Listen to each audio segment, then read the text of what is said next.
Hello, welcome to the latest edition of Shares Spotlight. Today I'm joined by Paul McGlone, Chief Executive of Seeing Machines. So can you explain what Seeing Machines does and how you differ from the competition? Sure. Well, we develop driver monitoring technology, and we would argue we're the leader in that space around the world. Our technology enables us to determine the driver's state. Are you drowsy? Are you distracted? Are you incapacitated? Who are you? And we do this at a very high level of performance. So I'd say that that's the first area that differentiates us from others.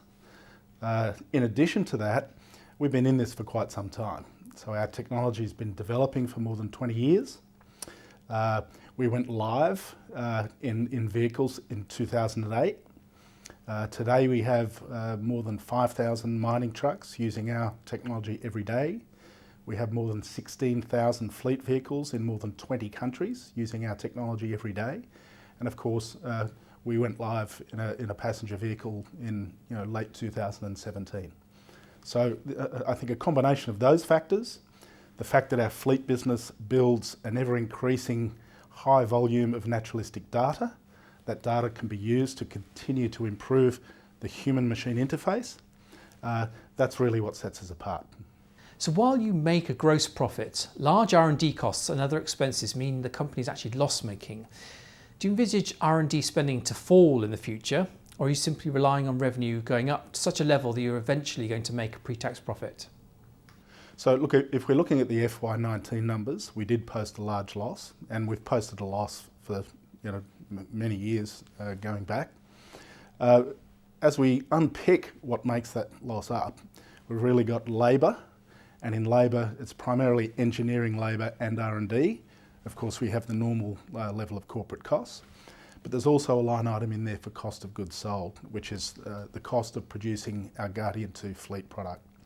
What I can say is that R&D has been levelling out over the last year.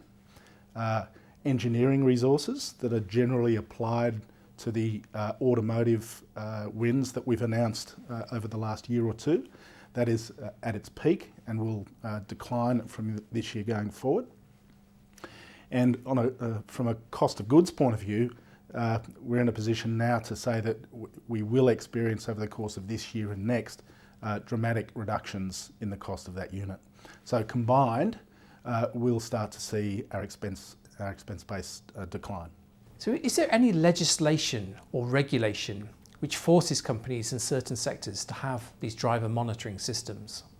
Well, that's a very interesting question. Of course, there are roughly 1.3 million road deaths per annum around the world, and that's a very alarming number, and it's the number that's causing governments almost everywhere to reconsider road safety. So that's the big number, if you will. So safety now is paramount. Of course, there are legislative differences in different countries and regions around the world. If we take Europe, we have Euro NCAP, responsible for this 5-star rating. They will be creating the settings for those 5-star ratings and mandating driver monitoring systems from FY22. The European Commission mandating from FY24.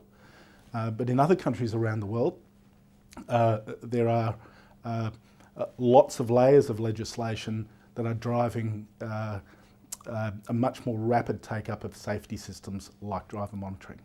So how has the departure of Ken Kroger affected the business, given he was seen as the key driving force for the company? He certainly was. Ken was really part of the fabric of the business for the last, over 7 years. I worked with Ken very, very closely for more than 6 months. We had a very orderly transition, and it was well planned. And I think even Ken would say the things that we have to deal with today from a management point of view, a market point of view, a complexity point of view, we have a combination of large program delivery that is very, very important. We're still pursuing a large number of new business pursuits in automotive.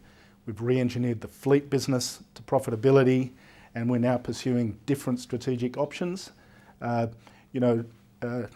Ken was able to set the strategy up to enable all that to happen, and we're moving into a phase now that's much more operationally focused. And I think Ken would be pretty happy with where we are right now. So what do you think are the biggest opportunities for Seeing Machines in the next 12 to 24 months? Our biggest opportunities, look, we will maintain our focus on auto. It is really a fabulous position that we have there on a global basis. I think, as everybody knows, the lead time in automotive is long, but we've won considerable volumes that are locked in already, circa $200 million. So in the automotive space, it's all about delivering against the programs won and pursuing new business as and when those RFQs become available. That's the first thing. Secondly, we have fleet. We've done a lot of work in fleet to improve financial performance, restore the faith with our distributors and our customers. We've put a lot of effort into improving our commercial terms and conditions, so we've got increased selling prices. And now we're in the last stages of implementing a dramatic reduction in our cost of goods served. So very, very confident that the fleet business model is profitable and set up for growth. The real focus there is to ensure that we hit an increasing installed base, and that's what really drives value.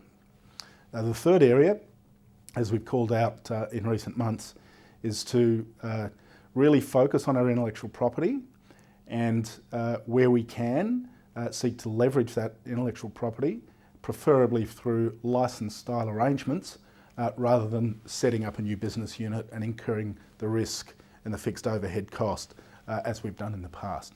So those three opportunities I see as very key to our performance going forward. Thank you. My pleasure, thank you. Thanks. And thank you for watching. Goodbye.